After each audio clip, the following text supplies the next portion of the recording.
Hi friends, मैं हूं Shailendra Gupta. Saraswati group of colleges के डिजिटल प्लेटफॉर्म पे आपका स्वागत है।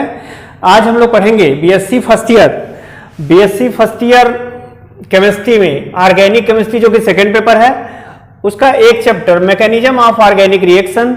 उसमें एक बहुत ही इंपॉर्टेंट टॉपिक है इंटरमीडिएट कंपाउंड। इंटरमीडिएट कंपाउंड के बारे में आज हम लोग पढ़ेंगे।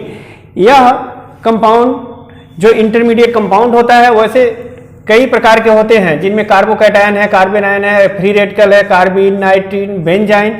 इन सभी में से आज हम लोग पढ़ेंगे कार्बोकैटायन। तो सबसे पहले हम लोग समझते हैं कि इंटरमीडिएट कंपाउंड क्या होता है। जैसा कि हम लोग जानते हैं कि रिएक्शन जो होते हैं वह ढेर सारे कंपाउंड से मिलकर के बने होते हैं।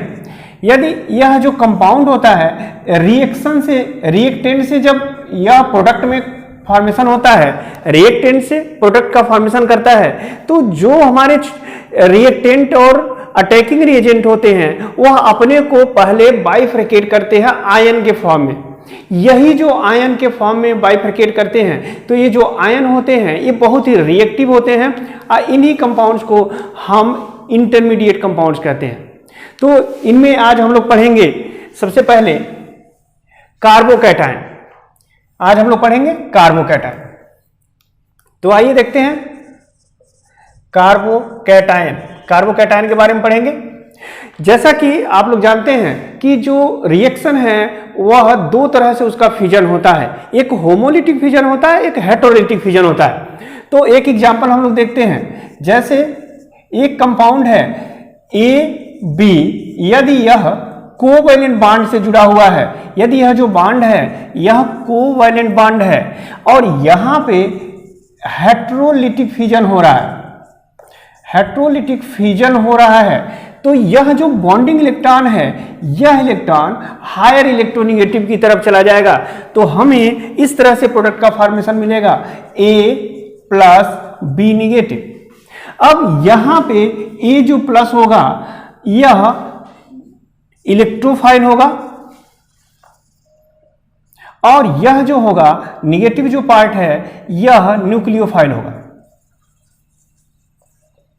अब यही रिएक्शन यदि कार्बन के फॉर्म में है, जैसे हम एक एग्जांपल लेते हैं CH3Cl, और यह जो कंपाउंड है यहां हेटेरोलिटिक फ्यूजन हो रहा है, यहां पे हेटेरोलिटिक फ्यूजन हो रहा है और जो बॉन्डिंग इलेक्ट्रॉन है यह हायर इलेक्ट्रोनेगेटिव के पास चला जाता है। तो हमें इस तरह से प्रोडक्ट मिलेगा CH3 यहां पे प्लस और Cl नेगेटिव। अब यह जो कंपाउंड होगा जिसको हम इलेक्ट्रोफाइल बोलेंगे, यह जो कंपाउंड होगा न्यूक्लियोफाइल होगा। लेकिन अब यहां पे हमें इसका डिफिनीशन चेंज हो जाएगा। यदि किसी भी कंपाउंड में जो प्लस चार्ज है वह अगर कार्बन पे होगा तो इस कंपाउंड को हम कार्बोकैटायन कहेंगे। यानी कि कार्बोकैटायन वे कंपाउंड होंगे जिन कंपाउंड में किसी एक कार्बन पे यदि पॉजिटिव चार्ज है तो उसको हम कार्बोकैटायन कहेंगे। तो इस तरह से ढेर सारे हमें कंपाउंड मिलते हैं जो कार्बोकैटायन होते हैं। जैसे एग्जाम्पल के रूप में देखेंगे CH3, यदि यहां पे प्लस है तो यह कार्बोकैटायन होगा। C2H5, यदि यहां पे प्लस है तो यह कार्बोकैटायन होगा। इस तरह से अगर टर्शियरी कार्बन है इस तरह से और यहां कार्बन पे प्लस है तो यह भी कार्बोकैटायन होगा। इस तरह से ढेर सारे एग्जाम्पल हैं जो कार्बोकैटायन होंगे। ठीक है, अब देखेंगे कि कार्बोकैटायन में स्ट्रक्चर ऑफ कार्बोकैटायन, कार्बोकैटायन का स्ट्रक्चर क्या होता है।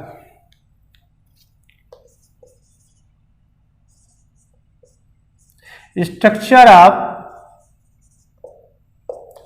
Carbocation, structure of carbocation. जैसा कि हमें पता है कार्बन जो होता है उसका एटॉमिक नंबर 6 होता है। अगर इसको हम इलेक्ट्रॉनिक कॉन्फ़िगरेशन में लिखेंगे तो first S2, second S2, second P2 होता है। यह हमारा वैलेंसी सेल है। वैलेंसी सेल का ऑर्बिटल मॉडल लिखेंगे तो यहां पे 2 इलेक्ट्रॉन, यहां 3 ऑर्बिटल्स में 2 इलेक्ट्रॉन होगा। यह ग्राउंड स्टेट में होगा। जैसा कि हमें पता है कि जो कार्बन होता है वह 4 बॉन्ड का फॉर्मेशन करता है। यहां पे इस तरह से 4 बॉन्ड का फॉर्मेशन करता है। यदि डबल बॉन्ड है तब भी यह 4 बॉन्ड का फॉर्मेशन करेगा। यदि यह ट्रिपल बॉन्ड है तब भी यह 4 बॉन्ड का फॉर्मेशन करता है। तो इस आधार पे हम देखते हैं कि 1 2 3 4 1 2 3 4 यानी कि यह हर जगह 4 बॉन्ड का फॉर्मेशन करता है। यानी कि जो कार्बन है यह टेट्रावैलेंट होता है। टेट्रावैलेंट का मतलब यह हो गया कि कम से कम उसमें 4 हाफ फील्ड ऑर्बिटल्स होंगे, लेकिन यहाँ पे हम देख रहे हैं कि 2 हाफ फील्ड ऑर्बिटल्स है, यानी कि ग्राउंड स्टेट में बॉन्ड का फॉर्मेशन नहीं होता है। यह इलेक्ट्रॉन इस एम्प्टी ऑर्बिटल में प्रमोट कर जाएगा और जब यहाँ जाएगा तो हमें इस तरह से एक स्ट्रक्चर नया मिलेगा। यहाँ पे 1 इलेक्ट्रॉन होगा, यहाँ 1 1 1 इलेक्ट्रॉन होगा। अब यदि यह सभी के सभी जो बॉन्ड है यह हाइब्रिडाइज कर जाता है तो हमें 4 नए ऑर्बिटल्स मिलेंगे, सब में 1 1 इलेक्ट्रॉन होगा। यदि यहाँ पे हाइड्रोजन से बॉन्ड का फॉर्मेशन होता है, यहाँ पे हायर इलेक्ट्रोनेगेटिव से बॉन्ड का फॉर्मेशन होता है और किन्हीं कारण से यहाँ पे हेटेरोलिटिक फ्यूजन होता है। हेटेरोलिटिक फ्यूजन होता है और यह बॉन्ड टूट जाता है तो यह इलेक्ट्रॉन लेकर के यह क्लोरीन Cl निगेटिव के रूप में बाहर होगा। जब Cl निगेटिव के रूप में बाहर होगा तो यह ऑर्बिटल जो है यह एम्प्टी हो जाएगा और यह Cl यहां से चला जाएगा। इस तरह से अब यहाँ पे हमारे पास केवल 3 ऑर्बिटल्स मिलेंगे और अब यह 3 ऑर्बिटल्स और एक हमारा एम्प्टी ऑर्बिटल मिलेगा जिस पे प्लस चार्ज होगा, यह एम्प्टी ऑर्बिटल होगा। अब इसका देखेंगे ज्योमेट्री कैसे होता है। अब इसका हम ज्योमेट्री देखेंगे तो ज्योमेट्री इस तरह से होता है। अब कार्बन इसके पास 3 ऑर्बिटल्स हैं जिसमें 1 1 इलेक्ट्रॉन है। जैसे यहाँ पे 2 इलेक्ट्रॉन हो गया, यहाँ पे 2 इलेक्ट्रॉन हो गया, यहाँ पे हाइड्रोजन 4 इलेक्ट्रॉन हो गया। अब 1 जो एम्प्टी ऑर्बिटल है यह इसके टॉप और बॉटम पे होगा और इस कार्बन पे पॉजिटिव चार्ज होगा। तो यह जो ऑर्बिटल है यह एम्प्टी ऑर्बिटल होगा यह, और यहाँ पे यह 120 डिग्री बॉन्ड एंगल होगा और इसका ज्योमेट्री जो होगा ट्राइएंगुलर प्लेनर हो जाएगा। ट्राइएंगुलर प्लेनर हो जाएगा। तो इस तरह हम देखेंगे कि जो कार्बोकैटायन है, कार्बोकैटायन की जो ज्योमेट्री है वह ट्राइएंगुलर प्लेनर होता है। 3 ऑर्बिटल्स होते हैं जिनमें बॉन्ड का फॉर्मेशन होता है, जिनको हम बॉन्ड पेयर कहते हैं। यह भी बॉन्ड पेयर होगा, यह भी बॉन्ड पेयर होगा, यह भी बॉन्ड पेयर होगा। जो sp2 हाइब्रिडाइज होगा, sp2 हाइब्रिडाइज होगा, यह भी sp2 हाइब्रिडाइज होगा और जो 4th होगा वह एम्प्टी ऑर्बिटल होगा। नेक्स्ट हम लोग देखेंगे कि फॉर्मेशन ऑफ कार्बोकैटायन, कार्बोकैटायन को कैसे हम बनाते हैं, रिएक्शन ऑफ कार्बोकैटायन और स्टेबिलिटी ऑफ कार्बोकैटायन। तो नेक्स्ट देखते हैं, थर्ड जो टॉपिक है stability of carbocation. Stability of carbocation, जैसा कि हमें पता है कि कार्बन जो होता है उस पे पॉजिटिव चार्ज है तब उसको हम कार्बोकैटायन बोलते हैं। यदि कार्बन पे पॉजिटिव चार्ज है तो कार्बोकैटायन होगा। पॉजिटिव चार्ज का मतलब यह हो गया कि यहाँ पे हायर इलेक्ट्रोनेगेटिव एलिमेंट होगा। इस बॉन्ड में 1 इलेक्ट्रॉन क्लोरीन का है, 1 इलेक्ट्रॉन कार्बन का है, कोवेलेंट बॉन्ड है, लेकिन यह हायर इलेक्ट्रोनेगेटिव होने के कारण हेटेरोलिटिक फ्यूजन के द्वारा यह Cl निगेटिव के रूप में इलेक्ट्रॉन लेके बाहर चला गया है। तो Cl निगेटिव के रूप में जब इलेक्ट्रॉन लेके बाहर गया है तो यहाँ पे प्लस चार्ज आया है। प्लस चार्ज का मतलब यह हो गया कि जो कार्बन है इस पे इलेक्ट्रॉन डेंसिटी की कमी है, क्योंकि इसका 1 इलेक्ट्रॉन हायर इलेक्ट्रोनेगेटिव एलिमेंट लेके चला गया है। तो यह एक अनस्टेबल कंपाउंड है। लेकिन यह जो कार्बन है इससे जुड़े हुए जो एलिमेंट है यदि अपने इलेक्ट्रॉन को कार्बन की तरफ डिस्प्लेस करते हैं तो कुछ स्टेबिलिटी बढ़ जाएगी। तो यहां पे देखेंगे कि इस कार्बन की स्टेबिलिटी को बढ़ाने के लिए प्लस आई इफेक्ट वाले ग्रुप यदि अटैच्ड हैं, यदि प्लस आई इफेक्ट वाले ग्रुप इस कार्बन से अटैच हैं, यह ग्रुप जुड़े हैं, तब इसकी स्टेबिलिटी बढ़ेगी। यदि इनकी संख्या बढ़ती जाती है तो स्टेबिलिटी भी बढ़ती जाएगी। तो आइए देखते हैं कुछ एग्जांपल। जैसे यहां पे हम देखेंगे CH3 प्लस, या फिर इसको इस तरह से लिख सकते हैं HCH, यहाँ पे प्लस। एक दूसरा कंपाउंड ले लेते हैं HCH और यहाँ पे CH3, यहाँ पे प्लस, एक दूसरा कंपाउंड लेते हैं H, यहाँ पे CH3, एक और CH3 और एक लास्ट कंपाउंड लेते हैं CH3, इस पे भी प्लस हो जाएगा, यहाँ पे भी प्लस होगा। हम देखेंगे कि यह जो है यह टर्शियरी कार्बोकैटायन है, यहाँ पे सेकेंडरी कार्बोकैटायन है, यह प्राइमरी कार्बोकैटायन है और यह मेथिल कार्बोकैटायन है। अब यहाँ पे हम देखेंगे कि इस कार्बन जिसपे पॉजिटिव चार्ज है उससे 3 हाइड्रोजन जुड़े हैं, जो कि एक भी प्लस आई इफेक्ट वाले ग्रुप नहीं है। लेकिन यहाँ पे हम देखते हैं कि यह जो ग्रुप है यह प्लस आई इफेक्ट है। प्लस आई इफेक्ट वाला ग्रुप जो होता है, जिस कार्बन से जुड़ा है वहां पे अपने इलेक्ट्रॉन डेंसिटी को बढ़ा देता है। यानी कि यह मेथिल ग्रुप इस कार्बन से जुड़ा हुआ है तो अपना कुछ इलेक्ट्रॉन इस कार्बन की तरफ डिस्प्लेस करेगा, जिससे इसके इलेक्ट्रॉन की जो कमी है वो थोड़ी सी कम हो जाएगी। यानी कि जब इन दोनों का कंपैरिजन करेंगे तो इनकी तुलना में यह स्टेबल होगा, यह मोर स्टेबल होगा, क्योंकि यहाँ 3 ग्रुप हैं, कोई इफेक्ट नहीं है, लेकिन इसमें से 1 ग्रुप है जो अपने इलेक्ट्रॉन को इस कार्बन की तरफ डिस्प्लेस कर रहा है, तो थोड़ी सी इसकी स्टेबिलिटी बढ़ जाएगी। यानी इस कार्बन की जो कमी है इलेक्ट्रॉन की वो थोड़ी सी कम हो जाएगी। लेकिन यहाँ हम देखेंगे यहाँ 2 ग्रुप है प्लस आई इफेक्ट वाला, तो यह दोनों अपना इलेक्ट्रॉन डिस्प्लेस करेंगे, तो हम देखेंगे कि यह दो ग्रुप जब इलेक्ट्रॉन को अपना कार्बन की तरफ डिस्प्लेस करेंगे तो इसकी कमी और ज्यादा कम हो जाएगी। यानी जब इन दोनों का कंपैरिजन करेंगे तो यह जो होगा यह मोर स्टेबल होगा। लेकिन वही चीज जब हम यहाँ देखेंगे प्लस आई इफेक्ट, यह भी प्लस आई इफेक्ट है और यह भी प्लस आई इफेक्ट है, यानी 3 ग्रुप है जो अपने इलेक्ट्रॉन को डिस्प्लेस करेंगे, यानी कि यह बहुत ज्यादा स्टेबल होगा। तो इस तरह से हम देखेंगे कि जो मेथिल ग्रुप है यह लेस स्टेबल होगा इन कंपैरिजन टू प्राइमरी, वह भी लेस स्टेबल होगा इन कंपैरिजन टू सेकेंडरी, और सबसे ज्यादा स्टेबल होगा टर्शियरी कार्बोकैटायन। तो इस आधार पे हम देखेंगे, जब इसकी हम स्टेबिलिटी देखेंगे तब हम पाएंगे कि अगर कार्बोकैटायन है उस कार्बन से कार्बन की संख्या जितनी बढ़ती जाएगी उतनी ही स्टेबिलिटी भी इसकी बढ़ती जाएगी। यहाँ पे कोई कार्बन ग्रुप नहीं है, वहाँ 1 कार्बन ग्रुप है, यहाँ 2 कार्बन, यहाँ 3 कार्बन, तो इस तरह से इसकी स्टेबिलिटी जो है वह बढ़ती जाएगी। नेक्स्ट हम देखेंगे फॉर्मेशन ऑफ कार्बोकैटायन, यानी कि कार्बोकैटायन को हम कैसे बनाएंगे। फॉर्मेशन ऑफ कार्बोकैटायन, इसमें फर्स्ट जो है वह है डायरेक्ट फॉर्मेशन, जो है डायरेक्ट आयोनाइजेशन।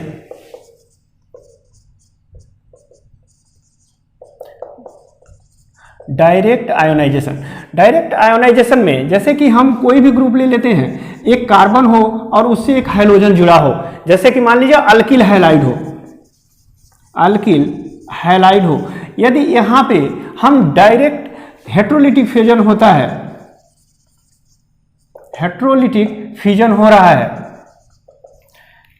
यहाँ पे लिक्विड सल्फर डाइऑक्साइड के प्रेजेंटेशन में हम कर लेंगे, तो यहाँ जो इलेक्ट्रॉन है यह bonding electron higher electronegative element hydrogen की तरफ चला जाएगा, और जब हाइड्रोजन की तरफ जाएगा तो यहाँ पे R+ और X निगेटिव का फॉर्मेशन होगा, यह कार्बोकैटायन होगा, यानी कि यह कार्बोकैटायन का फॉर्मेशन हो जाएगा।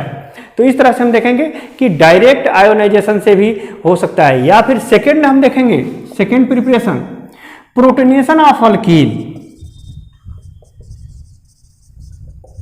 Protonation of alkyne. तो अल्कीन का प्रोटोनेशन के द्वारा भी हम कर सकते हैं, जैसे कि इस तरह से एक कंपाउंड लेते हैं, यहाँ पे CH2 एक अल्कीन है, यदि हम यहाँ पे प्रोटॉन को जोड़ते हैं यानी कि प्रोटोनेशन करते हैं तो यह जो बॉन्डिंग इलेक्ट्रॉन है यह प्रोटॉन को देगा और हमें इस तरह से कंपाउंड मिल जाएगा RCH, यहाँ पे CH3 और यहाँ पे प्लस चार्ज आ जाएगा।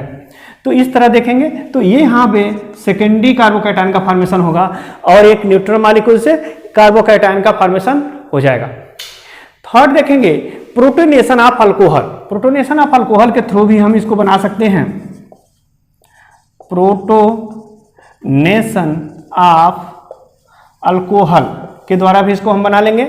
जैसे ROH ये हमारा अल्कोहल होगा, अगर यहाँ हम प्रोटॉन से रिएक्शन कराएंगे तो यह बॉन्डिंग इलेक्ट्रॉन इनको देगा, तो हमारे पास हो जाएगा RO H, यहाँ पर भी H हो जाएगा, यहाँ लोन पेयर, यहाँ पे प्लस हो जाएगा। फिर यहाँ पे अगर हम हीट करेंगे तो यहाँ पे वाटर मॉलिक्यूल जो बाहर हो जाएगा, वाटर मॉलिक्यूल बाहर हो जाएगा और R प्लस का फॉर्मेशन होगा, यानी कार्बोकैटायन का फॉर्मेशन हो जाएगा। नेक्स्ट और लास्ट जो टॉपिक है वह हम पढ़ेंगे कि रिएक्शन ऑफ कार्बोकैटायन, कार्बोकैटायन के रिएक्शंस के बारे में हम लोग पढ़ेंगे। Reaction of carbocation, reaction of carbocation, इसमें हम देखेंगे सबसे पहला कि फर्स्ट जो इसका मोस्ट इंपॉर्टेंट रिएक्शन है वह है कि combination with nucleophile, combination with nucleophile. यह जैसा कि हमें पता है कि कार्बोकैटायन का फॉर्मेशन हेटेरोलिटिक फिजन के द्वारा होता है। हेटेरोलिटिक जब फिजन होता है तो वहां पे कार्बोकैटायन के साथ साथ एक और फ्रेगमेंट बनता है, वह होता है न्यूक्लियोफाइल। क्योंकि जब तक न्यूक्लियोफाइल नहीं है और कोवेलेंट बॉन्ड का इलेक्ट्रॉन लेने वाला कोई नहीं है तब तक कार्बोकैटायन का फॉर्मेशन नहीं हो सकता। तो जो कार्बोकैटायन है अगर यह है तो इसका कोई भी न्यूक्लियोफाइल जो होगा, यानी कि जिसमें नेगेटिव चार्ज होगा, उसको हम न्यूक्लियोफाइल बोलते हैं। तो यदि कोई न्यूक्लियोफाइल इस कार्बोकैटायन से मिलता है तो आसानी से यह इलेक्ट्रॉन अपने इम्प्टी ऑर्बिटल में ले लेता है और इस तरह से CH3OH का फॉर्मेशन कर देता है। तो फर्स्ट जो रिएक्शन होता है वह होता है कॉम्बिनेशन ऑफ न्यूक्लियोफाइल। नेक्स्ट होता है सेकेंड जो इंपॉर्टेंट रिएक्शन है वो है कि rearrangement to less stable carbocation to higher stable carbocation. जैसे कि हम सेकेंड देखेंगे, rearrangement of less stable carbocation to higher stable carbocation.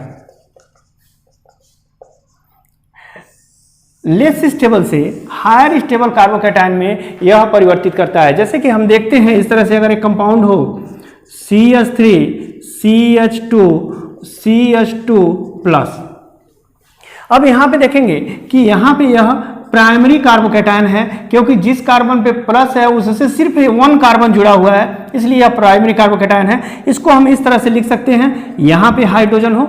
अब यह हाइड्रोजन यदि रीअरेंज करके इस कार्बन पे चला जाता है, जब यहां चलाएगा तो यह जो प्लस चार्ज है इस कार्बन पे आएगा और हमें इस तरह से एक नया कंपाउंड मिलेगा CH3 CH। अब यह जो CH2 था यह CH3 हो जाएगा और जो इस कार्बन पे प्लस था वह यहां आएगा, और जब यहां आएगा तो यह सेकेंडरी कार्बोकैटायन हो जाएगा क्योंकि जिस कार्बन पे प्लस चार्ज है उससे 2 कार्बन जुड़े हैं, एक इस साइड में कार्बन जुड़ गया और एक इस साइड में। जैसा कि हमें पता है कि tertiary carbocation is more stable than secondary than primary. तो इस तरह से जो लेस स्टेबल कार्बोकैटायन है वह भी अपने से मोर स्टेबल कार्बोकैटायन का फॉर्मेशन कर लेते हैं। यह भी एक तरीका होता है जिससे कि यह कार्बोकैटायन रिएक्शन करते हैं। थर्ड जो मोस्ट इंपॉर्टेंट रिएक्शन है वह है, थर्ड जो रिएक्शन है वह है एलिमिनेशन रिएक्शन, क्योंकि यह एलिमिनेशन रिएक्शन एक मोस्ट इंपॉर्टेंट रिएक्शन होता है। एलिमिनेशन रिएक्शन यानी कि जैसा कि हमें पता है कि यदि किसी भी कार्बन पे पॉजिटिव चार्ज है और उसके एडजेसेंट कार्बन पे यदि हाइड्रोजन है तो प्रोटॉन के रूप में वह एलिमिनेट कर जाता है और अल्कीन का फॉर्मेशन करता है। जैसे कि एग्जांपल हम देखेंगे CH2 प्लस। यहां पे हम देख रहे हैं कि यह जो कार्बन है इस कार्बन पे प्लस चार्ज है, लेकिन इस कार्बन के एडजेसेंट यानी कि जो बगल वाला कार्बन है उस पे यदि हाइड्रोजन है तो यह प्रोटॉन के रूप में एलिमिनेट कर सकता है। जैसे यहां से हम देखेंगे इस हाइड्रोजन को अगर हम इस तरह से लिख लें तो यहां पे यह जो प्रोटॉन है इजिली अपने को H+ के रूप में एलिमिनेट कर जाएगा, H+ के रूप में एलिमिनेट कर जाएगा। और जब ये एलिमिनेट करेगा तो यह बॉन्डिंग इलेक्ट्रॉन यहाँ आ जाएगा और H+ यहाँ निकल जाएगा, तो हमें मिल जाएगा RCH डबल बॉन्ड CH2। तो यहां पर देखेंगे यह भी प्रोटॉन के रूप में एलिमिनेट करके अल्कीन प्रोडक्ट का फॉर्मेशन करता है। तो इस तरह से हम लोगों ने देखा कि इंटरमीडिएट कंपाउंड का जो फर्स्ट कंपाउंड है, इंटरमीडिएट कंपाउंड में ढेर सारे कंपाउंड को हमें पढ़ना है, लेकिन वो पहला जो कार्बोकैटायन है, कार्बोकैटायन क्या होता है, उस कार्बोकैटायन की स्टेबिलिटी क्या है, कार्बोकैटायन का फॉर्मेशन कैसे करते हैं, उनका रिएक्शन क्या होता है और उसका स्ट्रक्चर क्या होता है, इन सभी के बारे में हम लोग पढ़ें। नेक्स्ट वीडियो में इसका सेकेंड जो कंपाउंड है कार्बेनाइन के बारे में पढ़ेंगे। तब तक के लिए आपको ढेर सारी शुभकामनाएं। थैंक्स।